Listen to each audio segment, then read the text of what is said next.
네. 이 정부가 국민들에게 지원하는 사업이 수백 가지이고 또 울산시와 같은 지자체가 주민들에게 지원해주는 사업은 수천 가지에 이른다고 합니다. 이 정부가 보조금으로 지원해주는 사업 대부분이 이 당사자가 신청할 때 받을 수 있는 신청주의가 적용이 되는데요.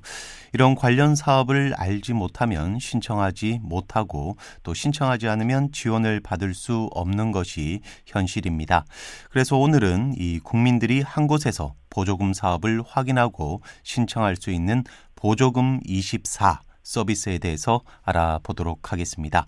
나은내일연구원 이승진 이사 연결돼 있습니다. 안녕하세요. 네, 안녕하세요. 네.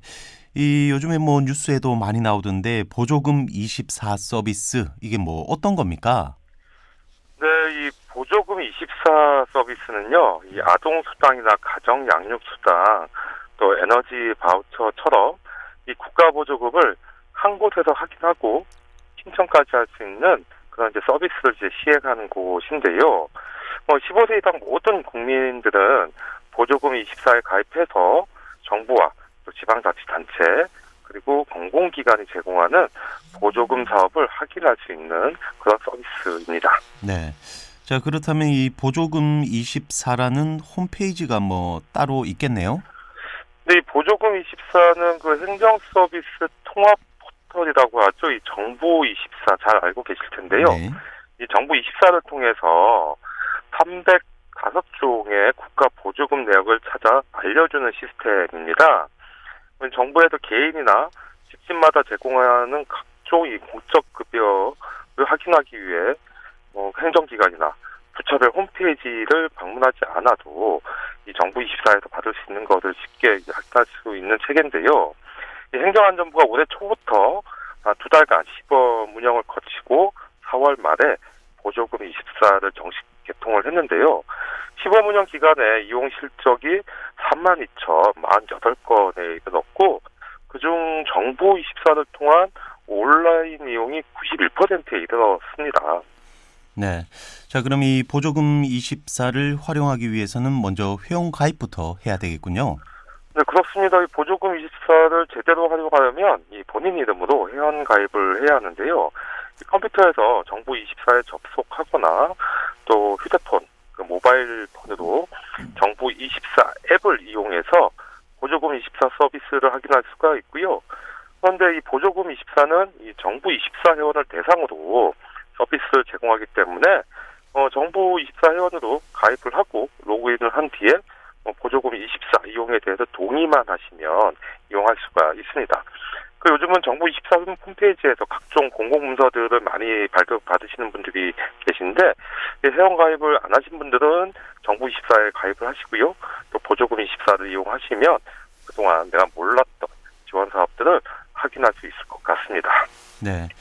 자, 그럼 이 보조금 24에서 확인할 수 있는 지원 사업 뭐 굉장히 많을 것 같은데 대표적인 내용을 좀 살펴볼까요? 네, 일단 내가 신청하면 받을 수 있는 공적급여, 또 일부 자격 조건만 확인되기 때문에 접수 창구 담당자의 그러니까 공무원의 확인이 필요한 공적급여, 지금 현재 받고 있는 공적급여 이런 목록들을 확인할 수 있는데요. 현재는 주로 이 중앙정부가 제공하는 사업을 중심으로 안내를 하고 있는데 올해 말까지는 울산시 같은 이 지방자치단체가 제공하는 사업들 또 내년에는 공공기관이 제공하는 사업까지 안내할 예정이라고 합니다. 네. 그럼 이 제공되는 서비스 종류는 뭐 얼마나 되나요? 현재는 이 305종의 공적급여와 이 사회 서비스를 회원 맞춤형으로 안내하고 있는데 보조금 24는 이 현금이나 현물 또 이용권 서비스처럼 이 중앙부처가 제공하는 서비스 305종에 대해서 개인의 연령과 소득, 자격 기준 정보를 행정기관에서 보유한 정보와 연계해야 지원받을 가능성이 높은 그런 내용들로 이제 맞춤으로 안내하고 있고요. 정부가 지원하는 각종 보조금 사업에 대한 자세한 내용들은 이 나라 도움에서도 확인할 수 있으니까 참고하시고 제가 직접 들어가서 확인해 보니까 이 분야별로는 복지나 고용, 농수산 분야 서비스가 많았고요. 수급자 유형별로 살펴보니까 기초생활보장 수급자라든가 차상위 계층 그리고 또 저소득층 노인, 장애인, 임산부와 영유아가 받을 수 있는 그런 서비스가 많았습니다. 그 지원 형태별로도 살펴봤는데 이 현금 지원이 92종이었고요. 이용권이 27종, 현물 지원이 23종이고 뭐 의료나 일자리, 돌봄 서비스도 적지 않게 나타나는 것으로 확인이 됐습니다. 네. 자, 이렇게 많은 서비스들이 있는데 그럼 이 가운데서도 가장 많이 활용되는 지원 사업 뭐 어떤 것들이 있나요? 근데 가장 많이 활용되는 내용들을 살펴보니까 이 현금성 지원 사업이 단연 이렇게 높았고요. 네. 이 가정 양육 수당과 누리가정, 유아 학비가 되겠죠. 누리가정 지원 사업, 방과 후 보육료 지원 사업, 또 출산 전후 휴가급여라든가 긴급복지 생계 지원 등이 있었고, 융자 같은 경우는 장애인 자립자금 대여나 일반 상한 학자금 대출, 기술 창업 자금 지원, 노후 긴급 자금 대부 지원, 또 수산 장비 구입 지원 등이 많이 나타났고요. 이용권 같은 경우에는 통합 문화 이용권, 에너지 바우처, 장애인 활동 지원 사업, 스포츠 강좌 이용권이라든가 또 산림복지 서비스 이용권이라는 게 있던데 이것도 이제 주목을 많이 받고 있었어요. 그 돌봄 서비스 파트로 넘어가 보니까 이 노인 맞춤 돌봄 서비스와 다 함께 돌봄, 아이 돌봄 서비스, 초등 돌봄 교실, 치매 관리 서비스 등이 있었는데 의료 서비스 영역으로 넘어가면 의료급여와 치료 관리비 지원, 어르신들의 눈 검진이라든가 개안 수술, 어린이 국가 예방 접종, 희귀질환자 의료비 등이 눈에 띄었습니다. 그리고 또 이 코로나19 사태 이후에 더욱 주목받고 있는 게 이제 일자리 서비스인데 국민내일 배움카드와 장애인 일자리 지원 사업들, 노인 일자리와 사회활동 지원 사업, 또 구직자 취업 지원 서비스, 지역 주도형 청년 일자리 등이 제법 주목받고 있는 것 같았습니다. 네, 이 그동안 우리가 뭐 잘 알지 못했던 이 정부와 지자체 지원 서비스가 굉장히 많은 것 같습니다. 자, 그럼 이 본인뿐만 아니라 이 또 가족들이 지원받을 수 있는 내용도 확인이 가능한가요? 네, 일단 회원 자신이 받을 수 있는 급여뿐만 아니라 자녀들처럼 함께 사는 가족이 받을 수 있는 보조금도 안내 받을 수는 있지만 제가 직접 해보니까요, 이 가족들이 받을 수 있는 보조금에 대한 정보 안내는 확실하게 확인되는 구조는 아니었던 것 같고요. 네. 아무래도 아무리 가족이라 하더라도 개인정보 보호를 위한 조치인 것 같았는데 내가 받을 수 있는 보조금을 맞춤형으로 검색하려면 성별이나 연령대, 또 소득 구간, 개인 특성, 가구 특성 이런 것들을 순서대로 입력하도록 설계되어 있고 성별은 남성과 여성으로, 연령대는 영유아, 아동, 청소년, 청년, 중년, 장년, 노년 이렇게 구분되어 있었습니다. 네, 아무래도 이 복지 지원 정책이다 보니까 이 자신의 소득 구간도 입력을 해야 나오겠군요. 네, 맞습니다. 이제 우리 그 박상규 기자님도 이 복지 이야기를 매주 나누다 보니까 이제 전문가가 다 되신 것 같은데요. 그 말씀처럼 이 소득 구간은 가구 소득 인정액이 기준 중위소득의 50% 이하, 또 51에서 75% 이하, 76에서 100% 이하, 101에서 200% 이하, 200% 이상으로 구분이 됐고요.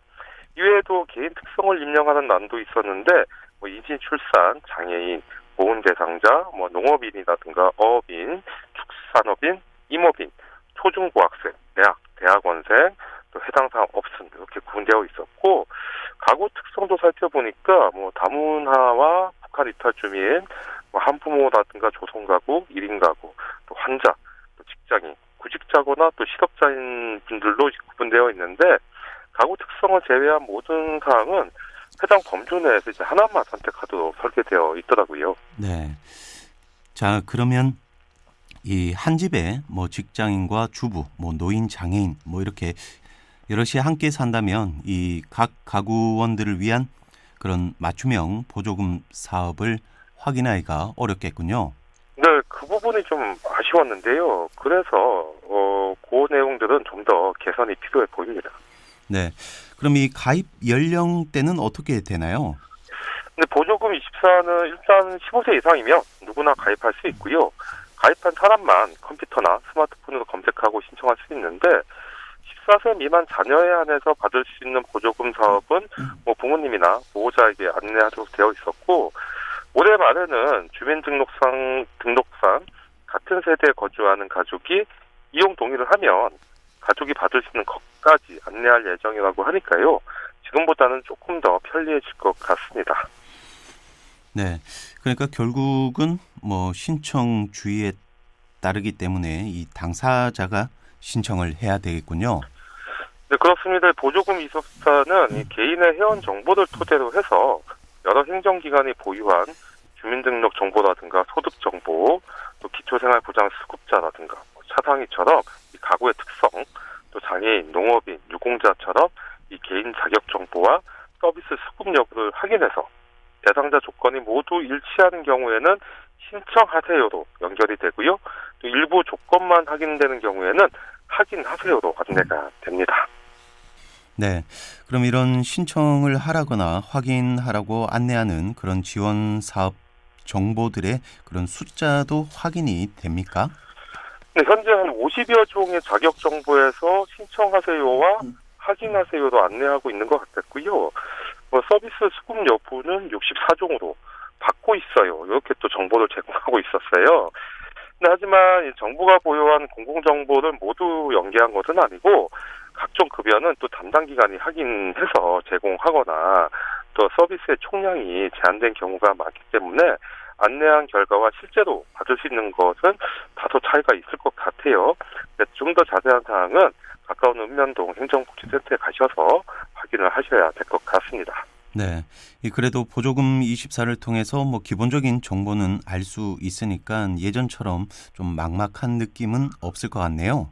네, 그렇죠. 그리고 이 보조금 24가 탑재되어 있는 이 정보 24에서도 온라인 신청이 가능한 서비스가 25종이 있고요. 또 복지도 같은 다른 사이트에서 신청 가능한 서비스는 94종이 있는데 보조금 24 홈페이지에서 타 사이트 신청을 클릭하면 해당 사이트의 메인 화면으로 또 이동할 수가 있으니까 번거롭지 않게 이용할 수 있도록 구축을 한 것 잘해드린 것 같고요. 하지만 가급적이면 그런 것들도 향후에는 통합해서 제공하는 것이 바람직할 것 같습니다. 네. 오늘 소식은 여기까지 하도록 하겠습니다. 지금까지 나은내일 연구원 이승진 이사였습니다. 말씀 감사합니다.